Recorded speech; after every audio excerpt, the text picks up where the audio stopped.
This is the English Literature Web YouTube channel. I am Prof.L.B. Gayakawad is teaching today the reading comprehension. So, what is the use of comprehension? How should be the comprehension?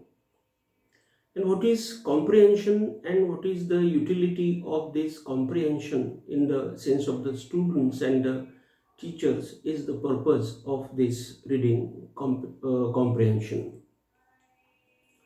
The comprehension is the particular idea which should be read out, which should be studied out very nicely, very honestly by the teacher as well as by the students.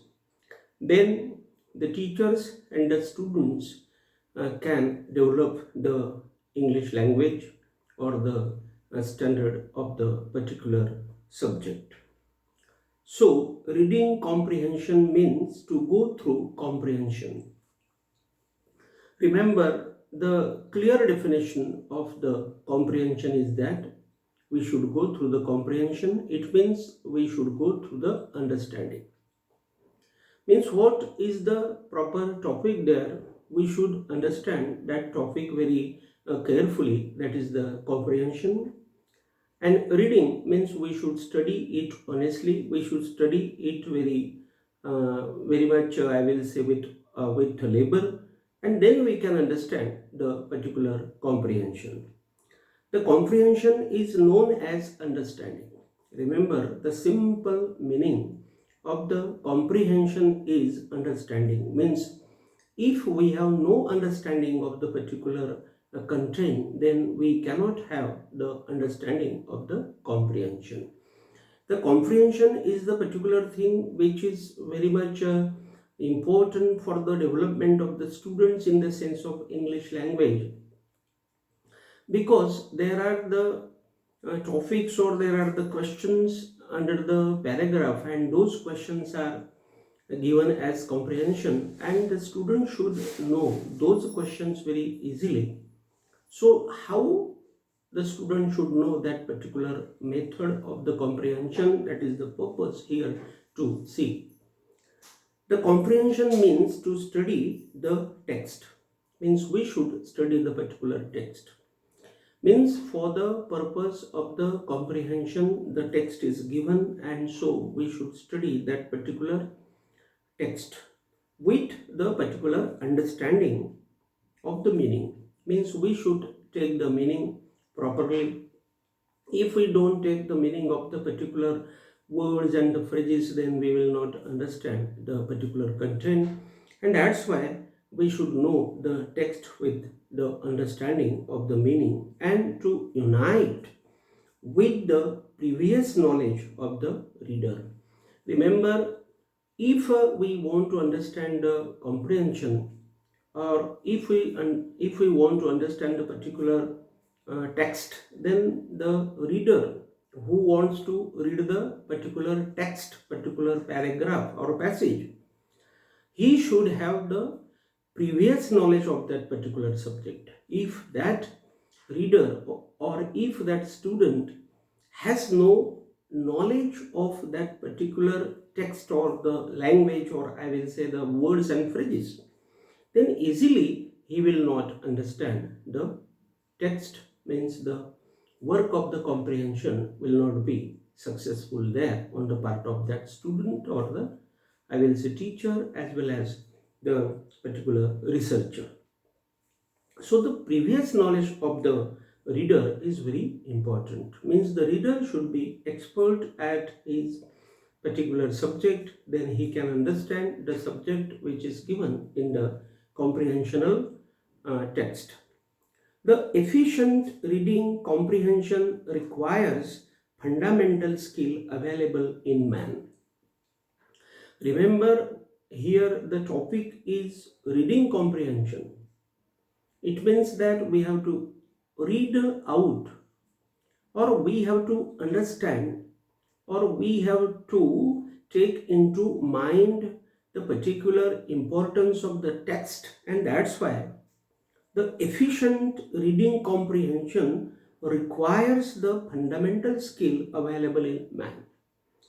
It means that if the particular reader or the student or the researchers has the particular fundamental skill of the particular text or of the particular vocabulary or of the particular words and the phrases, then he can understand properly the comprehension. And if he has no skill or the basic knowledge or the fundamental skill of understanding that particular text, then he will not understand it properly. That is the important thing.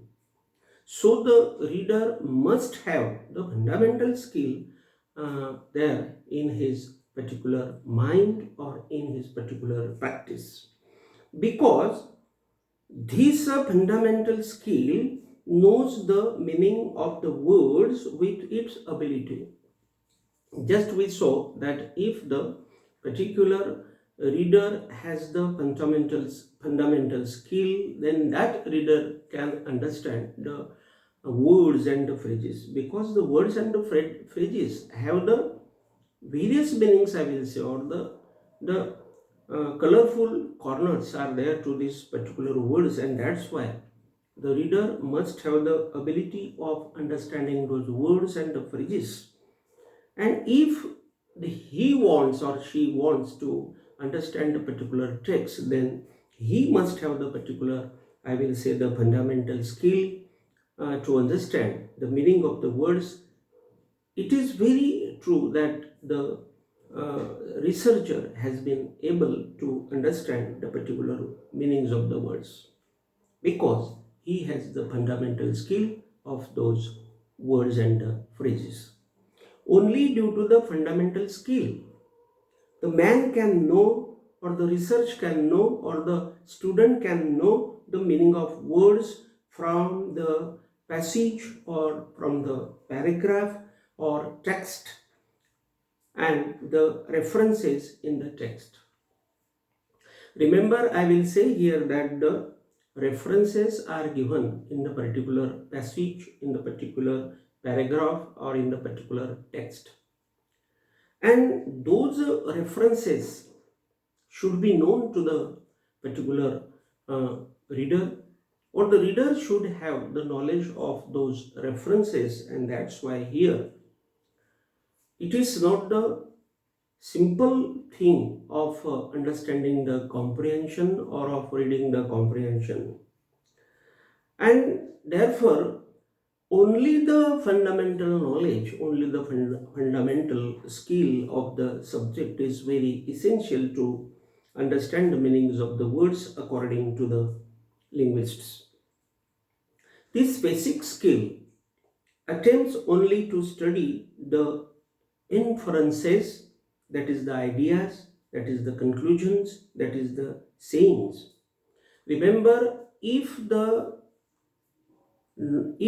researcher has the knowledge that is called the basic or the fundamental, then this basic skill or this basic knowledge comes up before him, and with the help of that basic knowledge, the researcher or the student tries to study the inferences or the ideas or the conclusions or the sayings. Because the paragraph or the passage or the text is full of the ideas, because there are the thoughts. Conclusions means there are some decisions, there are some objectives or purposes, or there are some sayings. Sayings means, I will say, there are some opinions. And all these ideas, all these conclusions, all these sayings of the particular paragraph should be understood by the researchers, and that's why this basic skill helps him very much there. With the comprehension, or I will say with the comprehension, with the comprehension of the main thought of the passage, means that comprehension becomes very much easy for this gentleman, because this gentleman has the particular fundamental knowledge, and that's why we can know the questions with answers there in the passage, answers by the writer in the scattered nature. Remember, there are the questions, and those questions are there available in the particular text. The text is there, the writer has written that particular text, and the writer has himself suggested the answers to those problems also, to those questions also. But that writer has suggested those answers to the problems in the scattered way. So this work is very difficult to know. And that's why if the researcher has the fundamental knowledge, then the researcher can understand the scattered answers of those questions in the text.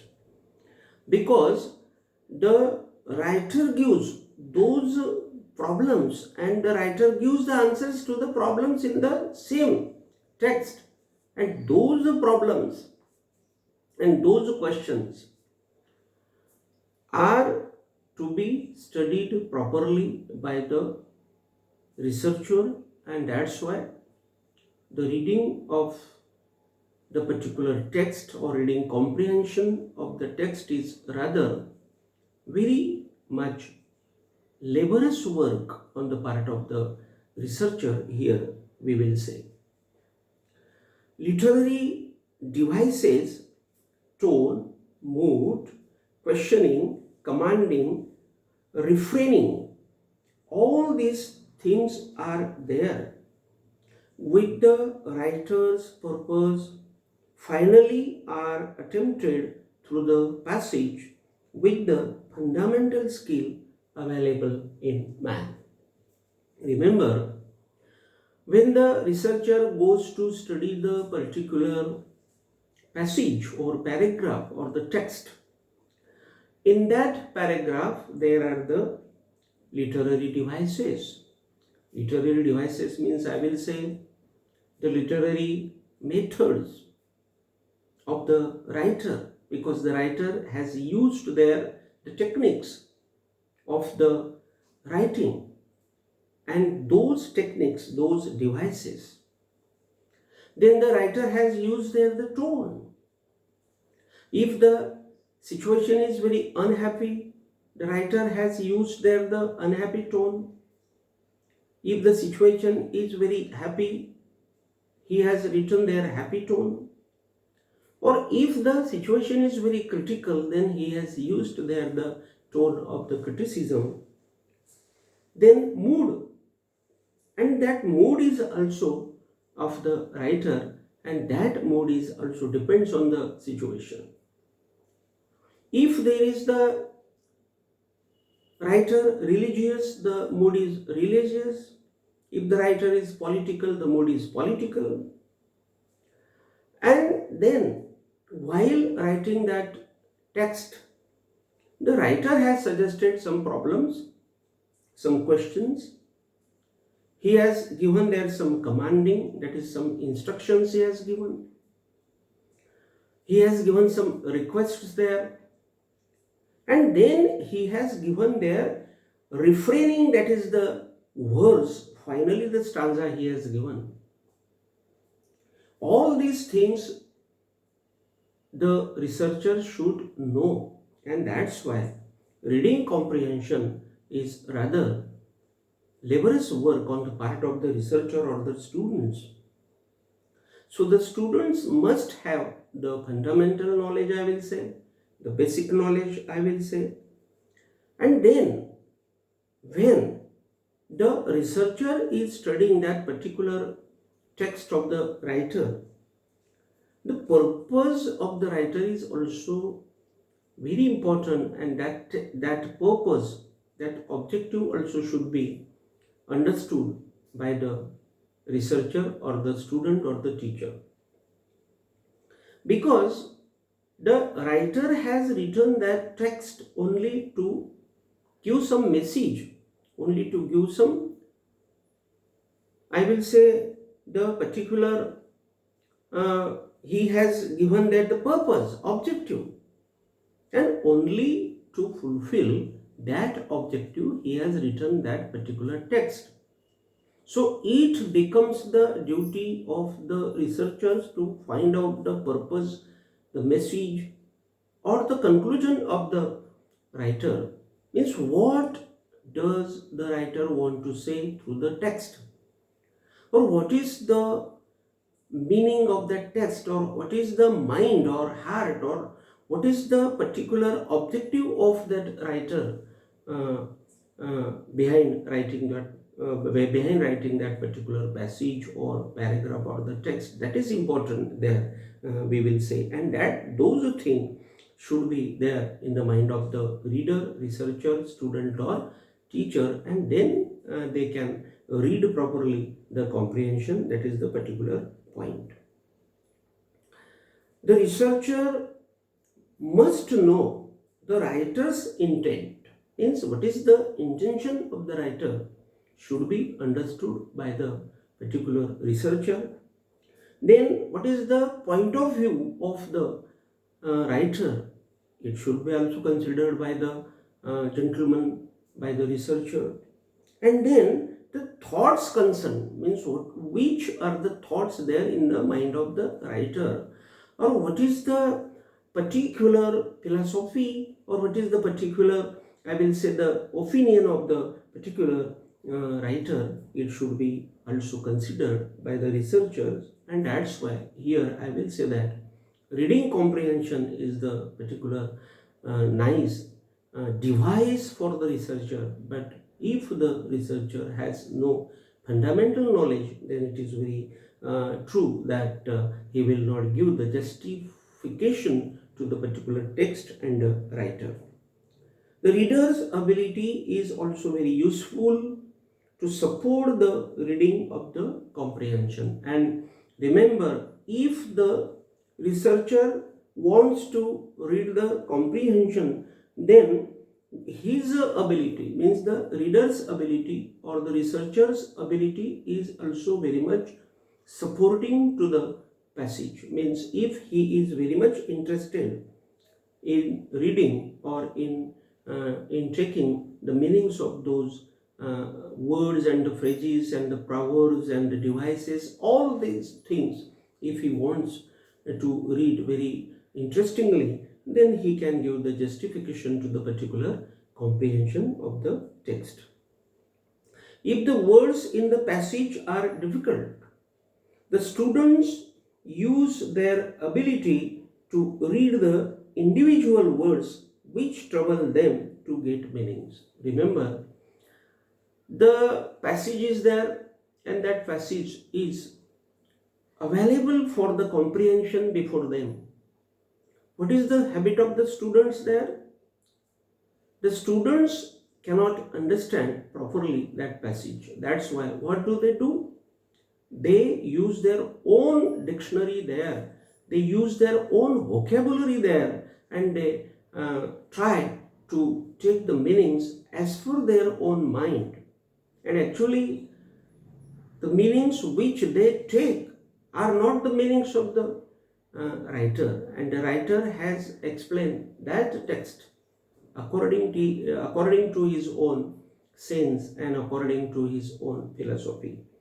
And that's why here I will say that the students, the researchers, should not take their individual views, opinions to understand the particular comprehension. And if the researchers take their individual words or individual meanings, then this thing becomes very difficult for them to make the comprehension of that particular text. We have strategies a lot to improve comprehension, and that's why the researchers or the students or the teachers, or I will say attempters, must improve their capacity of understanding the comprehension. They should increase their vocabulary, they should increase their analytical view, they should increase their critical point of view of their mind, and then they will understand that passage critically. If they develop their vocabulary, they will understand the meaning of the text very nicely, and they will do the particular critical analysis of that particular passage, and then actual events they will see, or if they have experienced some actual events, then they will understand easily that topic or that text. And then they should not use the actual events there, means uh, what is the narration of the events of the writer, they should think, and they should also practice the deep reading, means when they have taken that particular text for comprehension, they should read that passage again and again. Means they should practice that passage, that paragraph or that text again and again. And when they will when they will understand that passage again and again, then that passage will be very simple for their understanding. And in this way, they will do the comprehension of that particular text very nicely, and that will be the real purpose of reading comprehension. Here today we have finished the topic reading comprehension. In the next time we will see the next topic. Till then we will stop. Thank you very much.